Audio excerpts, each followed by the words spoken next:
impact Kansas State, Big 12 football. Excited about this weekend. Expecting a big crowd. The Stripe the Stadium thing has been pretty successful here for the last 3 times that we've done it. I think looking forward to that. And obviously Kansas State's always a fun game for us. Been pretty competitive, about as competitive as it can get the last 4 or 5 games. So expecting this weekend to be no different than that. They've still got great continuity with their coaching staff. They've got 2 new coordinators.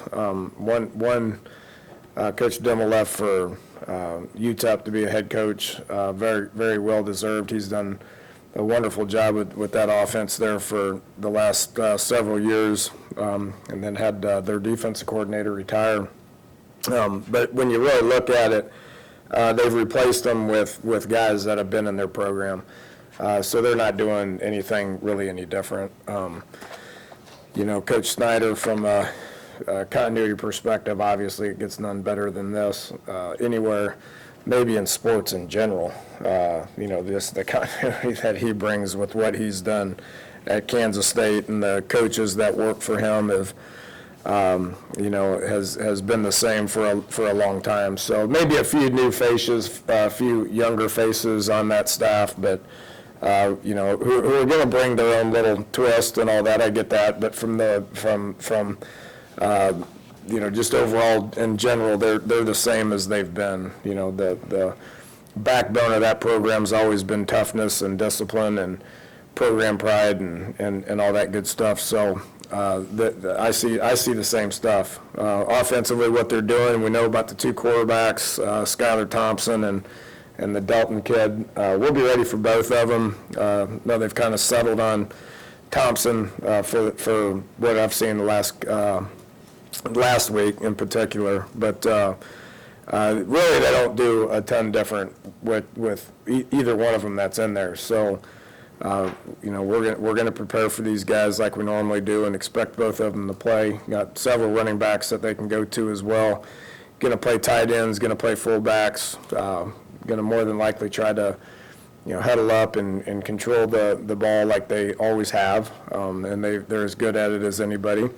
But they're getting better offensively, and they'll continue to get better, I think. Their quarterback's got a chance to be a good player. Got basically all of their offensive linemen back, so they have really good continuity up front. Couple receivers that look good to me, got really good speed. The Zuber kid, number 7, has made some people look pretty silly here in the last few weeks, so looks good. Defensively, pretty much like they always have. They've always been a 4-down front. They've always done a great job with their technique up front as far as rushing the passer. Linebackers that make plays, their secondary is our best. It's our biggest challenge yet by far. A lot of good returning guys coming back, and what they're doing in the back end is they're multiple with what they do. There's been times where this bunch has been nothing but play zone coverage. Back in the day, I've went against this group that's done nothing but man coverage. They do a good job of doing both and disguising things and being multiple. Special teams has always been, my biggest headache with these guys. Sean Snyder does a great job. They focus on it. It's important to them. They use a lot of players. I'm glad they don't have as many guys as they had last year, from their kicker to their punter to their deep snapper to those 2 return guys who are doing pretty good stuff in the NFL right now. But the product's still the same. You've heard me a lot say it's not always just about the specialists or the return guys, but there's 9 other people that are out there playing on those units. They cover hard. They use great technique. Their schemes are real sound. Got new guys back there at punt returner and kick returner that look pretty similar to the ones that they've had. So gonna have to play well on special teams. As scary as they were last year, I thought we hung in there with them. didn't give up didn't give up any points. They got a couple returns out last year, but for the most part, we did okay. That's got to be the same thing this week. So, typical Bill Snyder coach team. They're going to keep getting better every week. They got better last week. They'll get better this week. But it should be a great atmosphere here in Morgantown. We're certainly looking forward to it. I'm going to have to calm our guys down probably a little bit this week. We can't go out there and play this game today. Just because we weren't able to play last week doesn't mean we can't be overexcited. Which, we need to go out there and we need to prepare today and tomorrow and just get ready to play for what I think will be a great day on Saturday. Dana, so what did you work on with basically extra time? Did you just work on yourself, or do you concentrate on Kansas State? How did you utilize the extra time? A little bit of both. You guys have heard me say plenty. I don't overdo an opponent. They give you 1 week because that's about what it takes to get ready for an opponent. So, last Tuesday at this time, I thought we were playing North Carolina State, and we were prepared to go outside for practice that afternoon, and then 30 minutes later, after I went through the whole scouting report, the game was canceled. So, Tuesday and Wednesday, we pretty much just, turned them back into camp practices and went against each other. You got to keep playing. You need timing. You need conditioning. You need just a whole bunch of things to if you want them to improve or if you want them to stay the same, you got to keep doing it. So we did that Tuesday, Wednesday, and then practiced them over the weekend, which gave us a little bit of time to be able to prepare. So we got a little ahead on Kansas State as well. Coach, what is it about their quarterback run that it's coming, but it's still successful for them? What do they do that makes that happen? Well, they block. That's the most important aspect of offensive football is blocking. So they do a good job with their technique. Their schemes are sound. They don't do anything different than what anybody else does from a quarterback run game perspective. They just are not afraid to do it a lot. Even when I had Skylar Howard here, we did a lot of quarterback run game, but I was still a little bit leery of doing too much of it because I didn't want to get to number 2. They have the luxury of having 2 of them. So it looks to me like, they're sound with what they do. They do a good job up front. They'll run that quarterback every play if they feel like it's necessary. I guess that's a result of having more than one of them. Certainly not something we're going to be doing.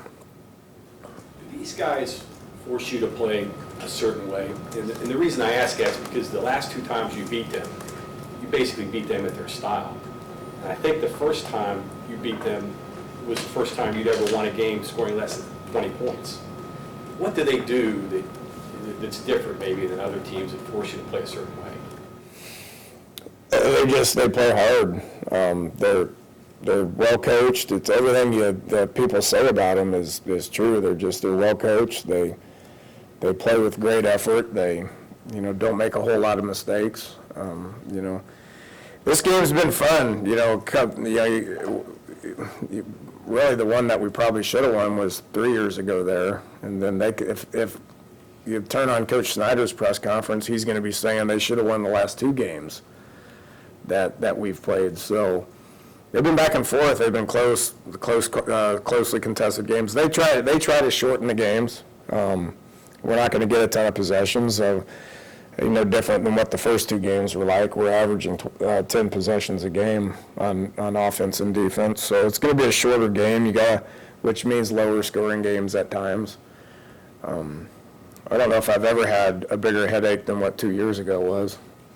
I don't know how we won that game. I agree with them. I don't know how we won the last 2 games, but we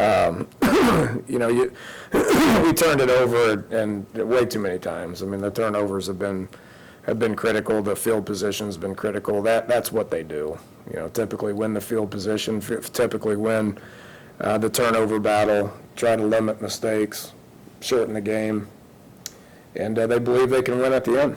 what they do. So and we've done that. We've been able to play that way too, and we've won games like that. Last year, we played together last year. Our sideline was good.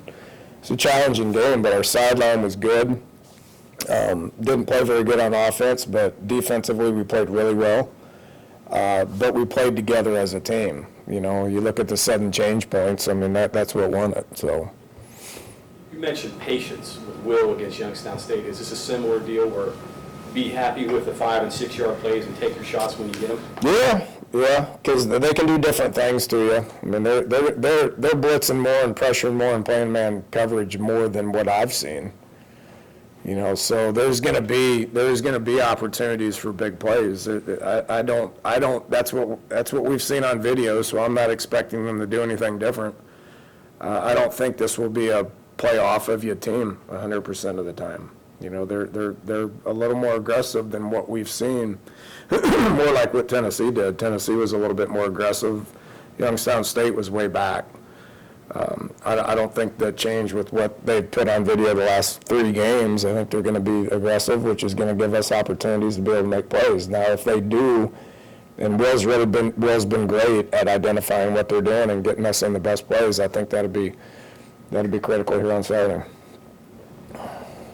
Then are you happy with the decisions your kickoff returners have made so far, given the new rules? And do you tend more toward telling them to be aggressive, run it when you think you've got a shot, or?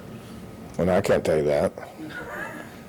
Right? I mean, I've been okay with it. I thought we didn't field the ball very good last week. If you look at what we did the first one, I think Marcus's decision was wrong. He caught it when his momentum was going backwards. He should have kneed it. He took off, and we got pinned inside the 20. That's what I'm trying to prevent more than anything. I mean, when you can fair catch it and take it on the 25, then you better not do anything to not have it on the 25. So that had changed week to week. And there's been a lot of talks. We've had a lot of talks and meetings on this. Last year, I wish this rule was in place last year, because their kicker was spectacular at hanging that thing up to the 1 yard line.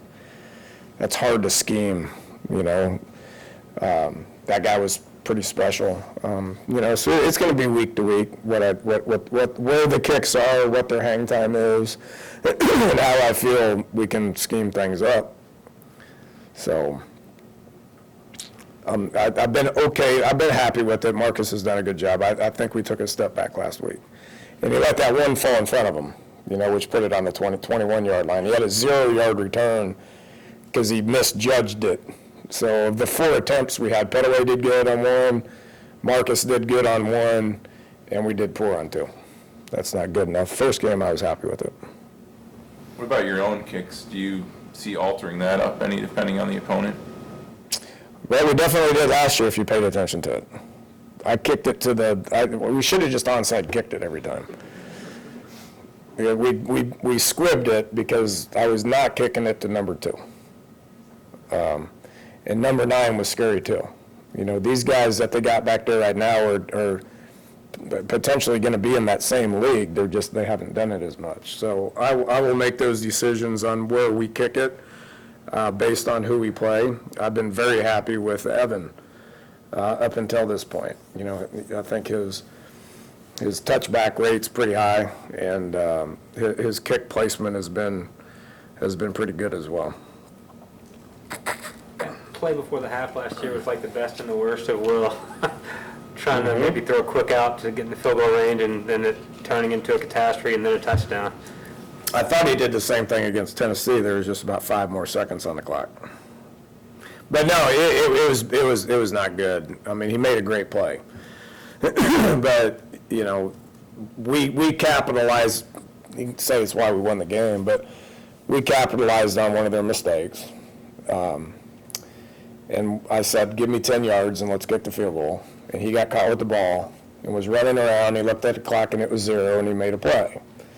I said, if he ever does it again, then he's going to be in trouble. So I think against Tennessee, it was the same thing. And he did the same thing. He rolled around, he looked up at the clock, and there was about 6 seconds left where he knew he was good, and so then he ran out of bounds. He's aware, progress. He's aware of that. And he was aware of them both. He just got caught. You know, those guys played good defense. He got caught with the ball and made the most of it on both of them, honestly.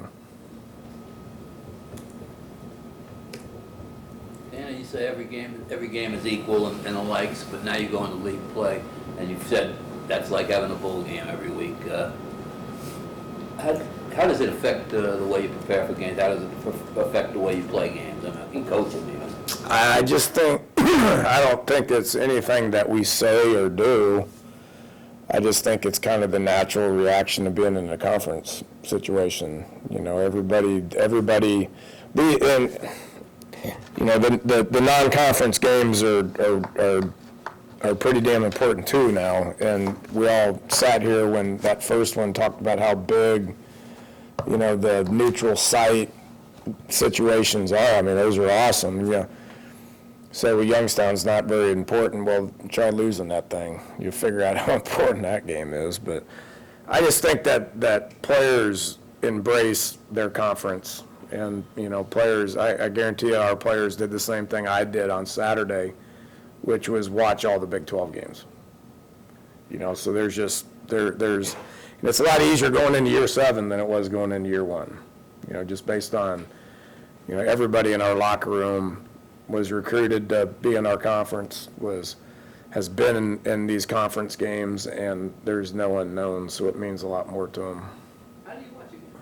Do you scout a game? Do you, I mean, when you're watching A little both. You know, if I, you know, you can get irritated trying to scout it on TV because you just can't see everything, you know, so, you know, I'd probably do it a little bit more of a fan. Now, there's been times where we watch the video as a coach and we'll still go back and look at the TV copy because you can get information off a TV copy that you don't get off of a sideline end zone copy. So there's value in both. You know, from a schematic point of view, it's probably more sideline end zone. From kind of knowing who their people are personnel-wise, TV copy is pretty beneficial. If you were watching this week's game as a fan, just how enjoyable, I guess, would you find the contrast in styles between your team and Kansas State? I don't think there's a whole lot of difference, honestly. I mean, everybody wants to compare the whole, you know, the new school, old school way of this game with Kansas State and West Virginia. There's a lot of similarities I see. They've been on the forefront of a lot of scheme things, offensively, defensively, and especially special teams wise. I've copied a lot of their stuff. You know, now the one drastic difference from what you're seeing is quarterback run game versus more passing, but their pass plays are clearly up to date, and they do a great job with it. If you look back at us 2 years ago, we were really, really, really similar with what we did offensively and what they do. You know, there's some similarities now with what they're doing defensively and what we're doing defensively. There's some crossover as well. So, you know, I'd like to think that, you know, we play with great effort and we're coached up pretty good, and, you know, we got some toughness to us. We got a lot of program pride around here, so, you know, there's a lot of the non-coaching aspects of what I've tried to do with this program based on what he's done with his program for decades and decades. You know, along those lines is one similarity to the fact that you desire to be one thing, but you plug in different players to do something totally different. Because I think about Klein is very different from Waters, and it's the same offense, and they're still pretty good both times. You guys are the same, like Will's very different from Skyler, same offense. Yeah, I mean, you know, good coaches adapt to what their personnel is. You know, and I've seen them adapt to what their personnel is. you've seen us adapt to what our personnel is. Quarterback's the easy one to point to, but how you are up front and what kind of receivers you have, what your D-line's like, what your corners are like, being able to adapt and adjust how you coach any side of the ball based on what your personnel is and where your strengths and weaknesses are is the number one thing as a coach. He may have invented it way back when. So. Aside from athletes, well, with Mississippi State able to run the ball on them so successfully? Yeah, they're good. Mississippi State's a good football team. I heard they were a good football team. This is the first time that we've had a crossover game in a long time. I can't remember the last time, so we studied that one. Their Mississippi State's personnel is pretty good. I mean, they got dudes up front that can block you. They got a couple of backs that were hitting the hole. That quarterback keeps you honest in the run game. They're a pretty physical outfit. So, they schemed them up and they blocked well and they played well. Mississippi State matched them on special teams. And, defensively, they got guys that can run around. Their D-line is extremely big and extremely physical. That looked like a good team to me. And it seems like when they compare Kansas State to other teams, they compare offense, because guys like us, that's probably all we know about. How is their defense different, or what do they build their defense around?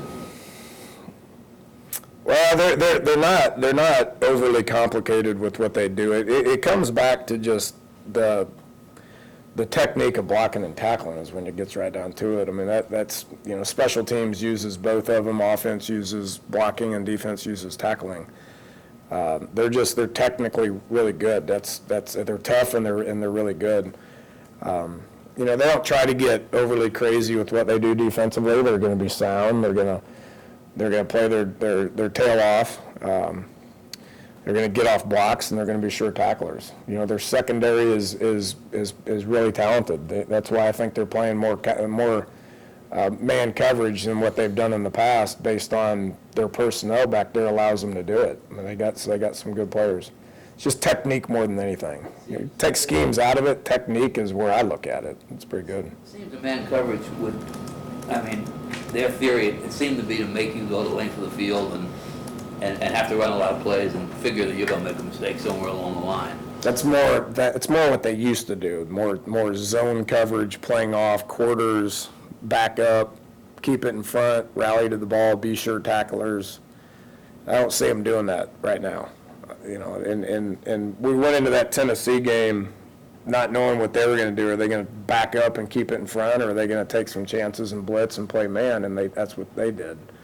That can give up big plays. Thanks, Coach. All right. See y'all soon.